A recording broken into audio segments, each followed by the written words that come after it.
A ver, imaginemos por un momento, ¿y si una escuela no tuviera aulas? ¿Y si aprender fuera un juego al aire libre movido solo por la curiosidad?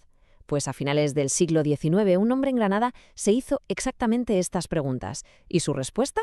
Bueno, su respuesta cambió la vida de miles de niños. Esta es la historia de Andrés Manjón y su increíble escuela sin paredes. Esta frase de Manjón es que lo resume todo a la perfección. Ojo, no es que la escuela tuviera un jardín, no, no.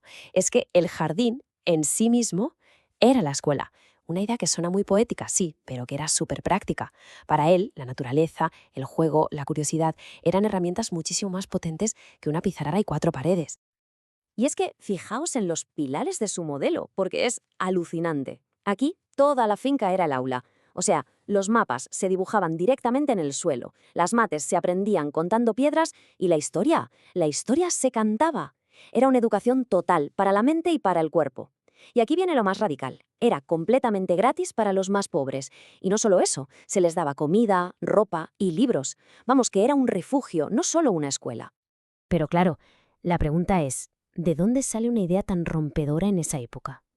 Pues para entender la escuela alegre que creó Manjón, tenemos que viajar a la escuela traumática que él mismo sufrió. Su misión no nació de una teoría, no, sino de una herida muy, muy personal. Poneos en la piel de un crío de 7 años entrando en esto. Una mísera y lóbrega estancia. Esas fueron sus palabras textuales, ¿eh? Esa fue su primera aula allá en su pueblo de Burgos. Lejos de ser un lugar para descubrir y aprender, para él fue una experiencia terrible que le marcó para toda la vida. Un sitio oscuro y severo. Y lo mejor es ver el contraste, porque es brutal. Manjón, en el fondo, lo que hizo fue construir el negativo fotográfico de su propia infancia. Donde él tuvo oscuridad, él puso luz y aire libre. Donde él sufrió un trauma y un maestro horrible, él puso un ambiente de libertad basado en el juego. Toda su obra fue una respuesta directa a su propio dolor. Pasan los años y Manjón ya es un respetado catedrático y canónigo en Granada. Y entonces, una escena totalmente inesperada en los Montes del Sacromonte va a transformar ese sueño que tenía en una acción imparable. Un encuentro que fue literalmente la chispa que encendió el fuego. Ojo, que la idea ya la tenía en la cabeza, llevaba tiempo dándole vueltas. Cada vez que paseaba por Granada, ese deseo de crear escuelas en el campo para los niños sin recursos se hacía más fuerte. Él mismo decía que era un pensamiento que le aguijoneaba, ¿sabes? Como un aguijón que le pinchaba sin parar. Pero le faltaba el cómo, no sabía por dónde empezar. Y entonces un día ocurrió. Iba bajando del Sacromonte en su burra y de repente escuchó algo que lo detuvo en seco. Unos niños cantando la doctrina.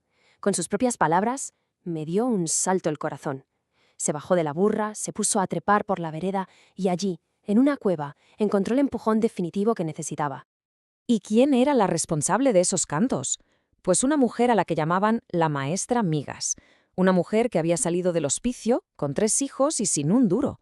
Y ahí estaba, en una simple cueva por la que pagaba un alquiler de risa, enseñando a un grupito de niñas. Manjón confesó que se sintió avergonzado. Dijo algo como, no haber hecho yo siquiera lo que aquella pobre mujer estaba haciendo. Y aquí es donde se ve de qué pasta estaba hecho. No se quedó pensando, no, actuó y lo hizo al momento.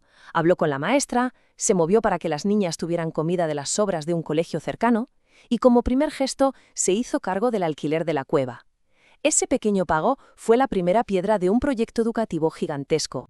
Porque claro está, la historia no termina en esa cueva. ¿Qué va? Eso fue solo el principio.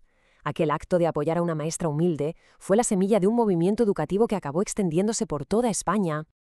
Es que el crecimiento fue una auténtica locura, fue exponencial. Lo que empezó en el 89 con unas pocas niñas en una cueva, solo 6 años después ya atendía a más de 900 alumnos en Granada. Y para principios del siglo XX, el modelo se estaba copiando por todo el país, desde las minas de Asturias hasta las grandes ciudades.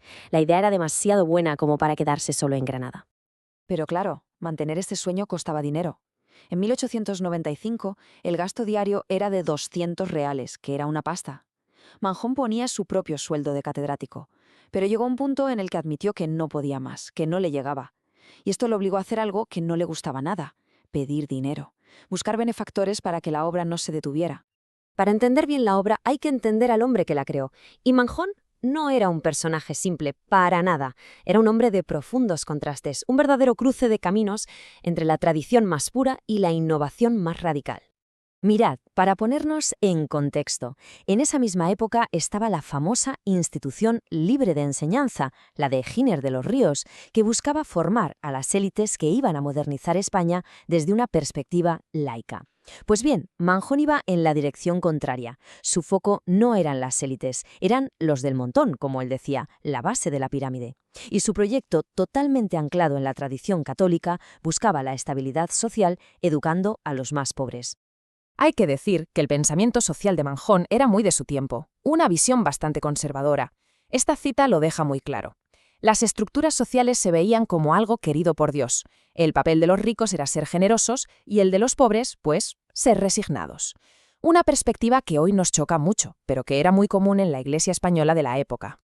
Y aquí está la gran paradoja de este hombre. Era un tipo de pueblo, con esa retranca castellana, que llegó a lo más alto del mundo académico. Un canónigo de aspecto serio que, sin embargo, sentía una ternura inmensa por los niños marginados. Un hombre tradicionalista en lo social que fue un absoluto revolucionario en el aula. Y a pesar de su humildad, fue condecorado con los más altos honores del Estado. Una caja de sorpresas. Han pasado los años, la sociedad ha cambiado un montón, pero la visión de Manjón sigue resonando con una fuerza increíble. Su legado va mucho más allá de un simple método pedagógico. Es toda una filosofía sobre el verdadero propósito de la educación. Estas son sus propias palabras, es como su testamento vital. Su deseo no era solo crear unas escuelas y ya está. No, su obsesión era que perduraran, que siguieran siglo tras siglo cumpliendo su misión original, ofrecer una educación gratuita y de la máxima calidad a los que no tenían nada. Una misión que, como vemos, iba mucho más allá de su propia vida. Y aquí está la clave por la que su idea es tan universal y sigue tan vigente. Aunque su punto de partida era la caridad cristiana, su obra, en la práctica, fue una declaración potentísima a favor de la justicia social. Defendía que una educación digna no es un regalo, ni un favor, sino un derecho fundamental para todas las personas, sin importar de dónde vengan. Hoy, en un mundo obsesionado con la tecnología y las pantallas, la idea de una escuela al aire libre puede sonar un poco anticuada, ¿verdad? Pero quizá, justo por eso, nos recuerda algo esencial, que la educación tiene que ver con despertar la curiosidad, con conectar con el mundo real y sobre todo con atender nuestras necesidades más profundas como seres humanos. Una lección de hace más de un siglo que tal vez hoy es más relevante que nunca.